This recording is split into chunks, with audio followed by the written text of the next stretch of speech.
Some of those who couldn't find work began riding the rails. Back in the Great Depression, if you wanted food, you had to grow it yourself or risk going hungry.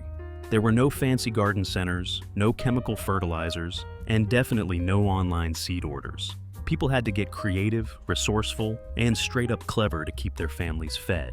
And guess what? A lot of their gardening tricks still work today. With food prices rising and unpredictable weather making farming harder, these old school hacks might just be the secret to saving money and growing a better garden without spending a fortune. So, whether you're looking for ways to improve your backyard garden, start growing your own food, or just learn how your grandparents did it, stick around. These 30 Great Depression gardening hacks might just change the way you grow food forever. Saving seeds from heirloom vegetables. Alright, let's kick things off with one of the most crucial survival hacks from the Great Depression, saving seeds. If you think running to the store for seed packets was an option back then, think again. People had to be smart, resourceful, and make sure their gardens could keep producing year after year. Enter heirloom vegetables. Unlike today's hybrid varieties, heirloom plants grew true to type, meaning if you saved their seeds, you'd get the same crop next season. This was a game changer for families trying to stay self-sufficient. They'd carefully dry, store, and replant seeds from tomatoes, beans, squash, you name it. Some even traded seeds with neighbors to keep things interesting. And here's the cool part. These survival skills are just as useful today. Saving seeds doesn't just save money, it also preserves strong, adaptable plant varieties that don't rely on store-bought chemicals to thrive. So, next time you're about to toss out a tomato or pepper seed, maybe think twice, because your grandparents sure did.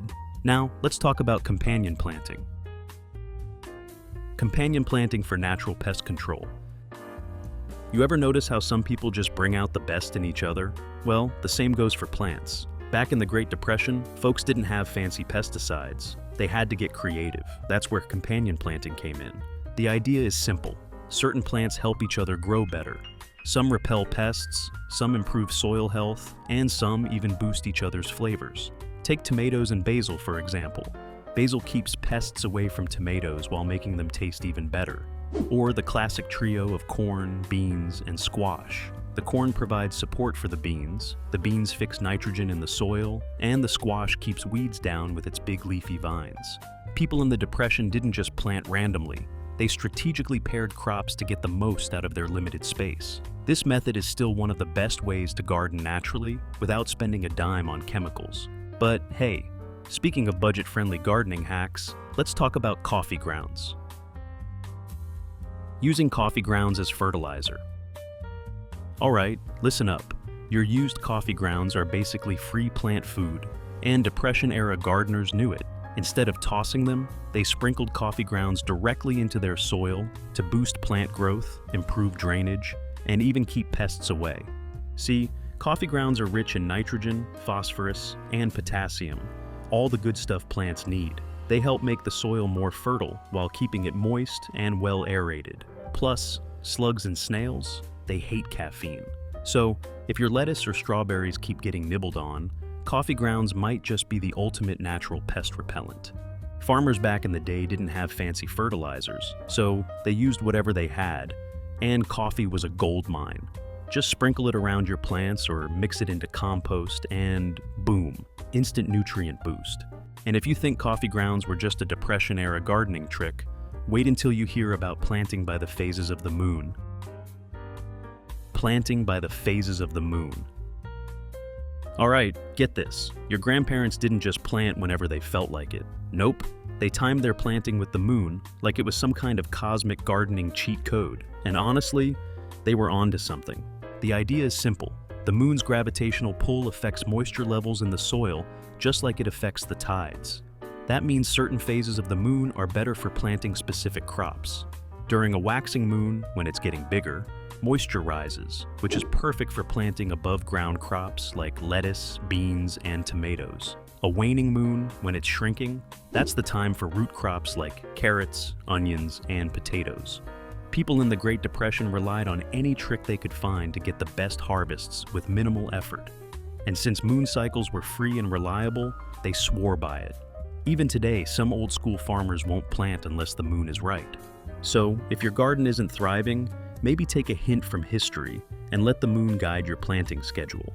And speaking of planting smart, let's talk about growing pole beans on corn stalks. Because if you're not using this hack, you're making extra work for yourself. Growing pole beans on corn stalks, Three Sisters method. The Great Depression wasn't a time for wasting resources, and people who grew corn knew they could get more food out of the same space with this genius hack, using corn stalks as natural trellises for pole beans. This method, known as the Three Sisters method, came from indigenous farming traditions and was an absolute game changer for struggling families. Here's how it works. Corn grows tall and sturdy, no need for expensive trellises. Beans climb up the corn, saving space while fixing nitrogen into the soil, which corn desperately needs.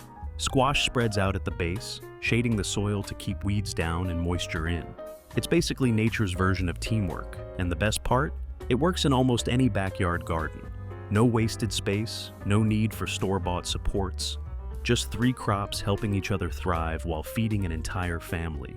And if you think this was the only way people used natural fertilizers back in the day, wait until you hear about making liquid fertilizer from manure, because yeah, even poop had a purpose. Making liquid fertilizer from manure or compost tea. Back in the Great Depression, store-bought fertilizers weren't an option, so people had to get creative. Enter manure tea and compost tea, 2 budget-friendly, all-natural fertilizers that kept plants thriving for free. Manure tea was exactly what it sounds like. A bucket of water infused with manure from cows, chickens, or rabbits. The nutrients would seep into the water, creating a powerful liquid fertilizer that people used to give their plants an extra boost. It was basically a DIY miracle grow. If you didn't have livestock, no problem. People made compost tea instead, soaking vegetable scraps, eggshells, and plant waste in water to create a nutrient-rich brew. It worked wonders for tomatoes, leafy greens, and fruiting plants. This was gardening at its most resourceful. No chemicals, no wasted food, just free fertilizer made from whatever was on hand. And the best part? It helped keep soil healthy long-term. So, crops kept producing season after season. So, if you're tired of spending money on expensive plant food, take a lesson from the past. Manure and compost tea might just be the budget-friendly secret your garden needs. And speaking of keeping plants healthy, let's talk about mulching. Mulching with newspaper or straw to retain moisture. Water was a precious resource during the Great Depression. If you wasted it, you might not get more for a while. That's why gardeners got smart with mulching, and not with the fancy store-bought stuff we have today. Nope, they used whatever they had. Newspaper, straw, old hay, even leaves. Mulch worked like a natural water-saving blanket for garden beds. By covering the soil, it kept moisture in, blocked weeds, and prevented soil from baking in the hot sun. Less watering, healthier plants, and fewer weeds, a total win. Newspaper was a game changer because it was free, broke down over time, and added organic matter to the soil. Farmers and gardeners would layer sheets of newspaper around plants, then weigh them down with straw or leaves. Straw was even better. It insulated plants in winter and kept the soil cool in summer. Today, this hack still works like magic. If you're tired of constantly watering your plants or battling weeds, just grab some old newspapers or a bale of straw and let nature do the work. And speaking of soil hacks, let's talk about using wood ash to enrich soil with potassium. Using wood ash to enrich soil with potassium. Imagine tossing out something that could supercharge your garden for free. Yeah, that wasn't happening during the Great Depression. If you had a wood-burning stove or fireplace, you had a valuable fertilizer right at your fingertips: wood ash. Wood ash is loaded with potassium and calcium, 2 nutrients plants absolutely love. Gardeners would sprinkle ash directly into garden beds or mix it into compost piles to balance soil acidity and boost plant health. It was especially great for tomatoes, root vegetables, and fruit trees, all things that were essential for survival gardening. But hold up, not all ash is created equal. Only pure wood ash was useful. No charcoal, no treated wood, no chemicals. Too much could make the soil too alkaline, so people used it sparingly, like a natural, slow-release fertilizer. The best part? It also repelled pests like slugs and snails. Just a sprinkle around plants created a natural barrier that kept those slimy invaders away. So, Next time you clean out the fireplace, don't trash the ash. Your plants will thank you. And if you think wood ash was a smart gardening hack, just wait until you hear about collecting rainwater for irrigation. Collecting rainwater for irrigation. When you're growing food to survive, wasting water is not an option. During the Great Depression, people collected every drop they could, using rainwater to keep their gardens alive without relying on wells or city water. They'd place barrels, buckets, and even old metal tubs under gutters or roofs to catch rain, then use it to water their vegetables when things got dry. Some folks even dug small trenches to direct rainwater toward their plants, ensuring nothing went to waste. And here's the kicker. Rainwater is better for plants than tap water. It's soft, free of chemicals like chlorine, and naturally packed with nitrogen. Hello, free fertilizer. Depression-era gardeners knew this, which is why every home had some kind of rain collection system. Today, rain barrels might seem old school, but they're still one of the best ways to save money and keep gardens thriving. Plus, in places where water restrictions exist, using collected rain can be the difference between a dead garden and a full harvest. So, if you're not already saving rainwater, take a page from the past and start, because when the next drought hits, you'll be glad you did. And speaking of survival gardening, let's talk about digging root cellars for vegetable storage. Digging root cellars for vegetable storage. Back in the Great Depression, refrigeration wasn't an option for most folks. If you wanted fresh vegetables in the dead of winter, you had two choices: can it or store it in a root cellar. And let me tell you, root cellars were a lifesaver. A root cellar is exactly what it sounds like. A cool underground storage space where vegetables like potatoes, carrots, beets, onions, and cabbage could stay fresh for months. The earth naturally kept the temperature and humidity stable, preventing food from spoiling too quickly. People dug simple pits, lined them with straw or sawdust, and covered them with a wooden lid or tarp. Others built more elaborate underground rooms with shelves and ventilation. Some even used old barrels buried in the ground. Talk about resourcefulness. Why did this work? Because root crops don't need a fancy fridge. They just need a dark, cool, slightly humid place to slow down rot. And here's the kicker. This method still works today. If you've got a basement, garage, or backyard, you can easily recreate a mini root cellar and store veggies for months without electricity. And speaking of using every resource wisely, let's talk about using fish scraps. Using fish scraps as fertilizer. Imagine tossing out something that could supercharge your garden for free. Yeah, that wasn't happening during the Great Depression. If you caught fish, you used every part of it, including the scraps, because fish remains were packed with nutrients that plants loved. Instead of buying fancy fertilizer, which wasn't an option anyway, people buried fish heads, bones, and guts directly in their garden beds. As the fish decomposed, it released nitrogen, phosphorus, and calcium, all essential for plant growth. Corn farmers especially swore by this trick to get bigger, healthier crops. This wasn't a new idea either. Indigenous peoples had been using fish as fertilizer for centuries. The method worked so well that some people still use it today, except now it's called organic gardening. Of course, fish scraps smell big time, so smart gardeners buried them deep to avoid attracting unwanted critters. Some even fermented the scraps in water for a few weeks, creating a liquid fertilizer that could be poured around plants. So, if you ever find yourself with leftover fish parts, don't toss them. Your tomatoes will thank you. And if you think that was smart, just wait until you hear about burying kitchen scraps directly in garden beds. Burying kitchen scraps directly in garden beds. Before compost bins were a thing, people still composted.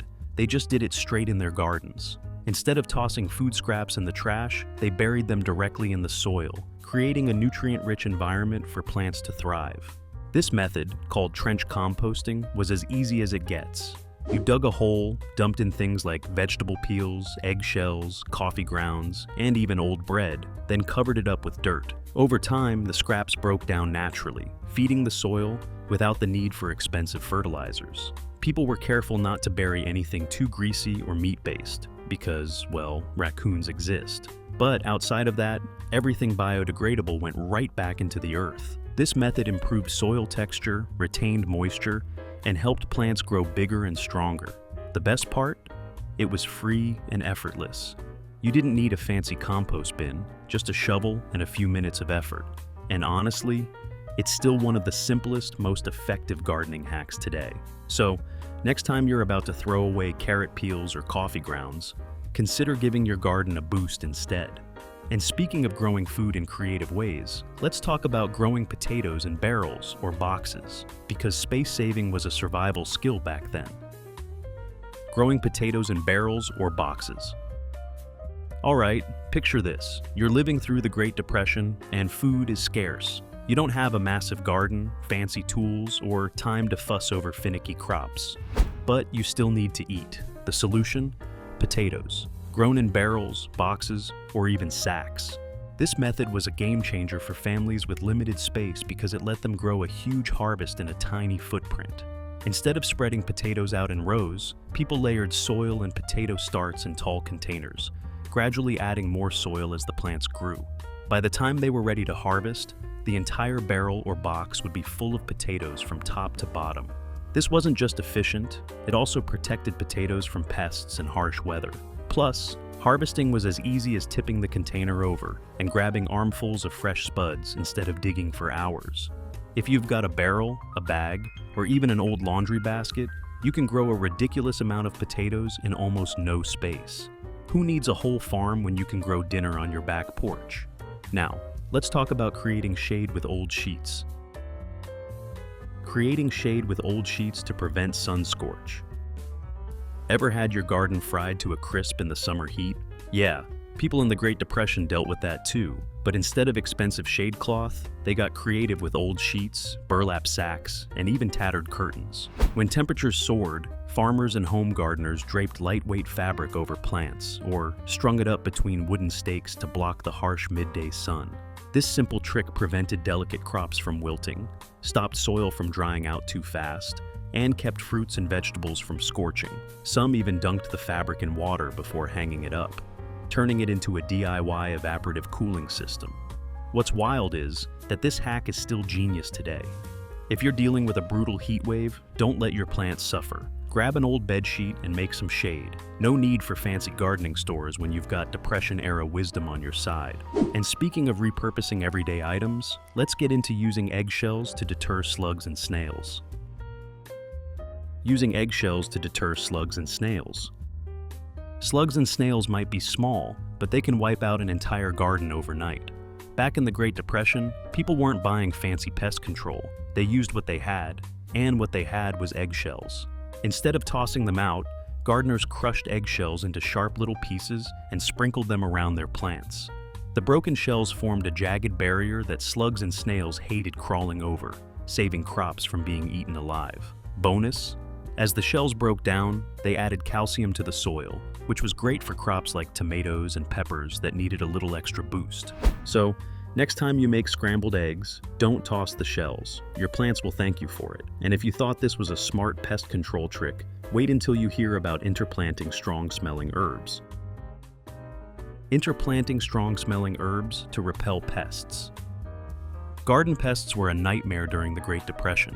With no money for store-bought pesticides, people had to get creative, and that's where herbs came in. Turns out, some plants are natural pest repellents, and planting them alongside veggies was like installing an all-natural security system. Marigolds, basil, rosemary, mint, and chives, all pest-fighting powerhouses.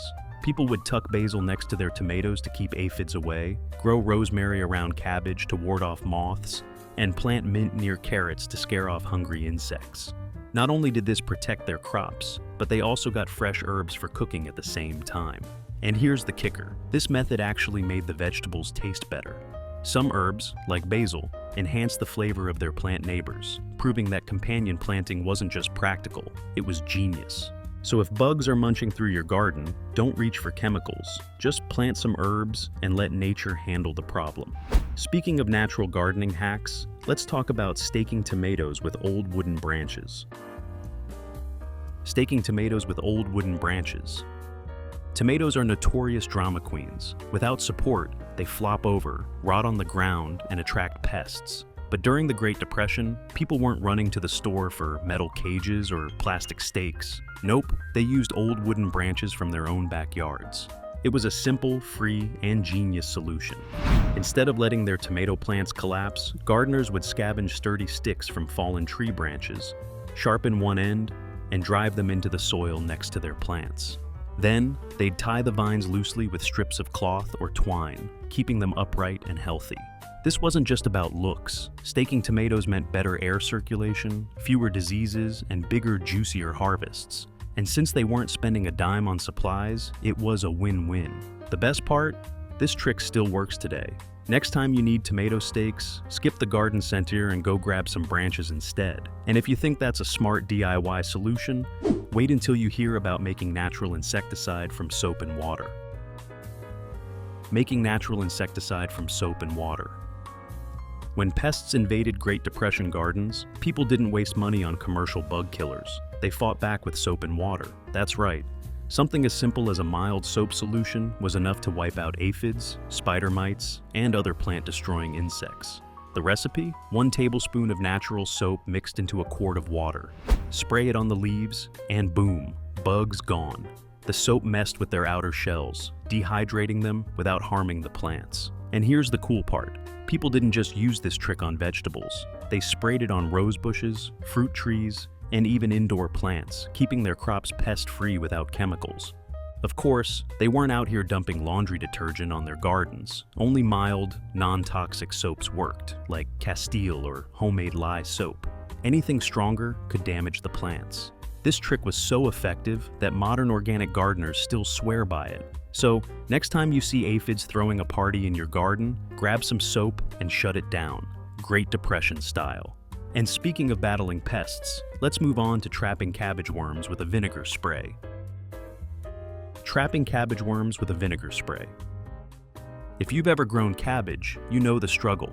One day it's fine, the next it's Swiss cheese thanks to those sneaky cabbage worms.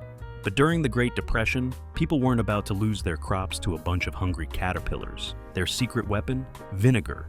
This simple homemade spray was the ultimate budget-friendly pest control. Just mix 1 part vinegar to 3 parts water, add a few drops of soap, and spray it right onto the leaves. The vinegar's acidity disrupted the worms' digestive systems, while the soap helped it stick to their bodies. The result?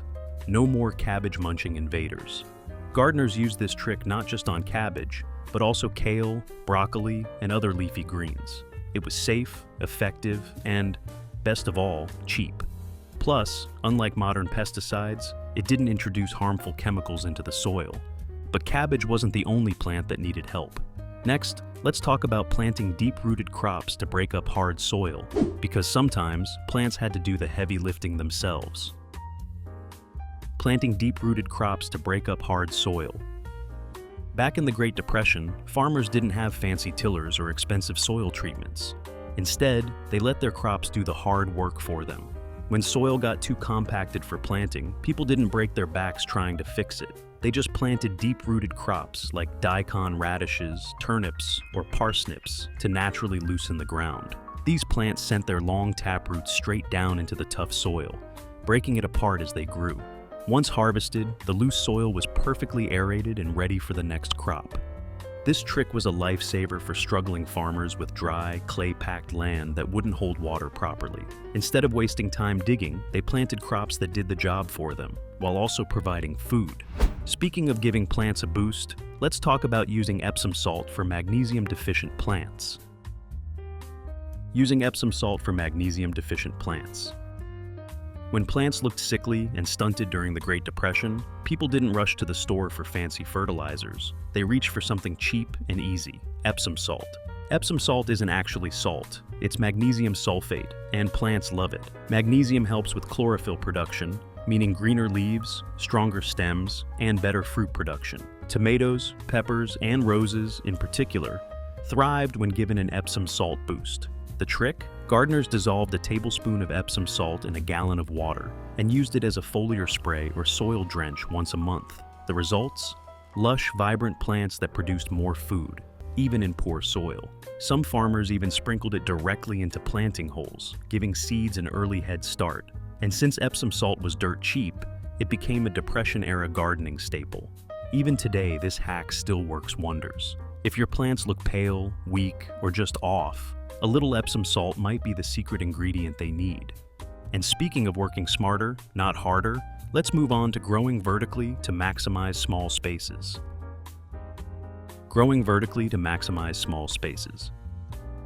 If you didn't have acres of farmland during the Great Depression, you had to get creative. That's why vertical gardening became a lifesaver for families working with tiny yards, back alleys, or even just a few pots on a porch.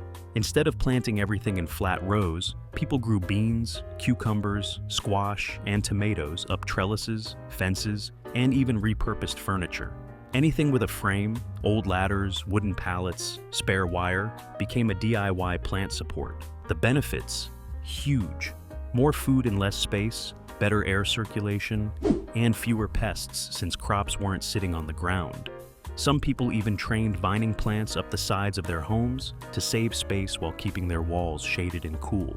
And let's be real, this method is just as smart today. If you're working with a small yard or a cramped balcony, grow up instead of out. You'll be shocked at how much food you can produce when you start thinking vertically. And speaking of working with nature instead of against it, let's talk about rotating crops to prevent soil depletion. Rotating crops to prevent soil depletion.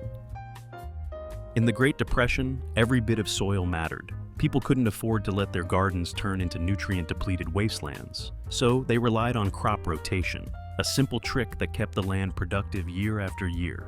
The concept? Never plant the same crop in the same spot 2 years in a row.